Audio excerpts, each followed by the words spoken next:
तो यहाँ पर मेंटल मैथ कक्षा 10 का अगला भाग भी कर लेते हैं। मैं हूँ हरी सर और आप देख रहे हैं आपका अपना YouTube channel math with Hari sir, special Hindi medium के बच्चों के लिए और स्पेशल गांव में रहने वाले बच्चों के लिए और स्पेशल जो शहर में रहते हैं सरकारी स्कूल में पढ़ने वाले बच्चों के लिए। इसलिए सभी जोर से बोलेंगे जय सरकारी स्कूल के बच्चों की। अब बच्चों यहाँ पर हम करने वाले हैं प्रश्न नंबर 16। देखो क्या कहता है। तो प्रश्न नंबर 16 ये देखो, ये रहा आपके स्क्रीन पर। तो देखो यहाँ पर a घटा b की 2, ये गुणा का निशान है, जो डॉट आता है गुणा होता है ये। और यहाँ पर सिर्फ निशान का फर्क है, ये घटा ये जमा है का मान ज्ञात करो। तो मान ज्ञात करने के लिए a घटा b की 2 का फॉर्मूला लगाओ। तो क्या होता है a की 2 घटा 2a और b, ये हो गया, और जमा b की 2, इस तरीके से। ठीक है, यहाँ इसको मैं अलग ब्रैकेट में रख लेता हूँ और इसको लगा लेते हैं। कोई निशान नहीं लगाते फिर भी गुणा होगा। अब यहाँ पर जमा का निशान है, तो ये जमा का निशान है, तो जमा का निशान लगाकर हम इसको लिख देते हैं। बाकी तो ये यूं का यूं ही आएगा।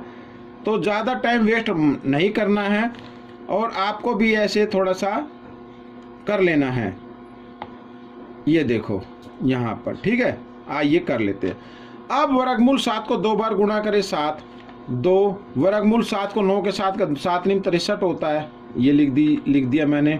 और वर्गमूल 9 को 2 बार करेंगे तो 9 आ जाएगा। 9 और 7 कितना होता है 16, 16 घटा 2 और यहाँ पर वर्गमूल 63 आ गया। ठीक है, इस तरीके से। और इसका भी आएगा इसमें जमा का, तो जमा का निशान आ जाएगा। तो हम इसको लिख लेते हैं इस तरीके से। ठीक है, ये अब देखो a घटा b और a जमा b बराबर होता है a की 2 घटा b की 2। तो a की 2 घटा b की 2, तो ये मैंने लिख दिया इस तरीके से। ठीक है, अब 16 को 2 बार गुणा करें 256 आता है। 2 को 2 बार गुणा करेंगे 4 आएगा। वर्गमूल 63 को 2 बार गुणा करेंगे तो सिर्फ 63 आ जाएगा। ठीक है, कोई भी संख्या वर्गमूल में लिखी है, अगर उसको 2 बार गुणा करते हैं तो वर्गमूल का निशान हटा के उस संख्या को लिख देते हैं। अब आगे कर लेते हैं। तो 256 और घटा 4 तिया 12, 4 छिक 24 और 1 25। ठीक है, 252। तो 256 में से 252 घट गए तो कितना आया 4, ये आपका उत्तर बन गया। अगला प्रश्न, निम्न गुणनखंड वृक्ष में x जमा y का मान ज्ञात करना है। x जमा y का, अब यहाँ पर 78 है। ठीक है, गुणनखंड है, गुणनखंड में हमेशा गुणा का निशान आता है। तो 39 दूनी 78 होता है। तो x बराबर कितना आ गया 2 आ गया बच्चों। और यहाँ पर y का मान ज्ञात करना है, तो यहाँ पर 2 हो गया। तो यहाँ पर 39 के गुणनखंड 3 गुणा। अब बच्चों अगर वैसे नहीं पता चलता तो जो भी गुणनखंड दिया उससे इसको भाग दे दो तो 13 आ जाएगा। तो दूसरा गुणनखंड क्या होगा 13 होगा। 13 तिया 39, तो y बराबर आ गया 13। और पूछा है x जमा y, यानी कि 2 जमा 13, तो कितना होता है 15 होता है। ये आपका उत्तर बन गया। आइए अगला प्रश्न कर लेते हैं। तो यहाँ पर 2xy का मान ज्ञात करना है बच्चों। तो नीचे से लेके चल रहे हैं, 5 तिया 15, तो y का मान कितना है बच्चों 15 है। 15 गुणा 2 30, तो x का मान कितना हो गया 30 हो गया। हमें ज्ञात करना 2xy का। ठीक है, तो यानी 2 गुणा x का मान 30 और y का मान 15। 15 तिया 45, 45 दूनी 90, 90 हो गया। और इसमें ये 0 है तो इधर 0 लग गई, तो ये आपका उत्तर बन गया। बड़े ही धैर्य से आपको करना है, लेकिन दूसरों को जरूर बताना है। अगर आप चाहते हैं कि आप प्राइज जीतें तो आपको प्रैक्टिस करते रहना है। बिना प्रैक्टिस के कुछ नहीं होगा, ये याद रखना हमेशा। ठीक है ना। अब यहाँ पर प्रश्न नंबर 19 कर लेते हैं। यहाँ पर लिखा है x भाग y का मान ज्ञात करो। तो देखो 5 तिया 15, y बराबर 15 आ रहा है यहाँ पर। और 15 दूनी 30, यहाँ 15 आ गया तो गुणा 2, 15 दूनी 30, तो x का मान कितना आ गया 30 आ गया। तो लिखा x भाग y, यानी x का मान आगे लिखो, भाग का निशान लगाओ और y का मान पीछे लिखो।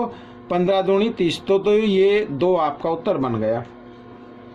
मैं ये कह रहा था कि आप सभी बच्चों को जो भी सरकारी स्कूल में पढ़ते हैं उनको सभी क्विज में भाग लेना है और बच्चों से आगे निकलना है। जो और बच्चे होते हैं जो अपने आप को ज़्यादा बुद्धिमान समझते हैं, उनसे आगे नहीं निकलो तो कम से कम उनके बराबर तो हो जाओ खड़े।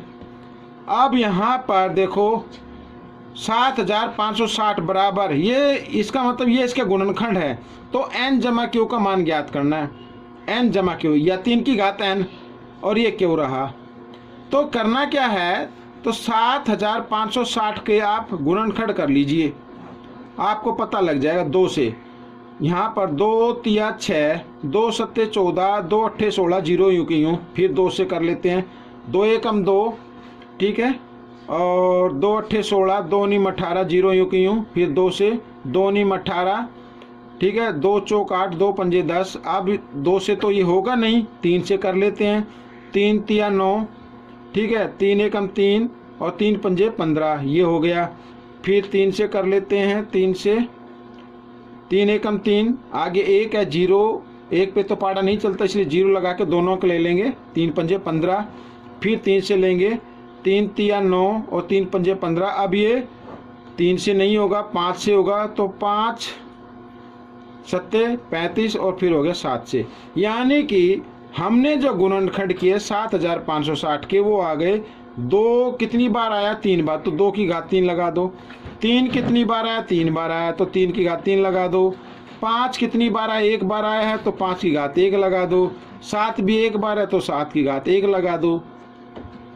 अब यहाँ पर 3 की घात n लिखा हुआ है और यहाँ पर 3 की घात क्या लिखा हुआ है, 3 लिखा हुआ है। तो इसका मतलब n बराबर क्या रहेगा, 3 रहेगा। अब यहाँ पर 7 लिखा हुआ है, यानी q की जगह क्या आएगा, 5 आएगा। तो q बराबर क्या होगा, 5 होगा। अब इसमें लिखा है n जमा q, तो n जमा q यानी 3 जमा 5 बराबर 8। ये आपका उत्तर बन गया। तो बच्चों ये वीडियो भी पूरी हो गई है। आपको ये वीडियो कैसी लगी मुझे ज़रूर बताएं, और एक अच्छे कमेंट्स आप मुझे लिखिए। और मेरी वीडियो को अगर आप देख रहे हैं तो उसे लाइक करना ना भूलें। इतना तो हक बनता ही है मैं कि आपसे कुछ मांगूं, तो मैं आपसे सिर्फ एक लाइक और सब्सक्राइब करना मांगता हूं, तो आप इसे कर दीजिए। मिलेंगे अगले भाग में, तब तक के लिए धन्यवाद।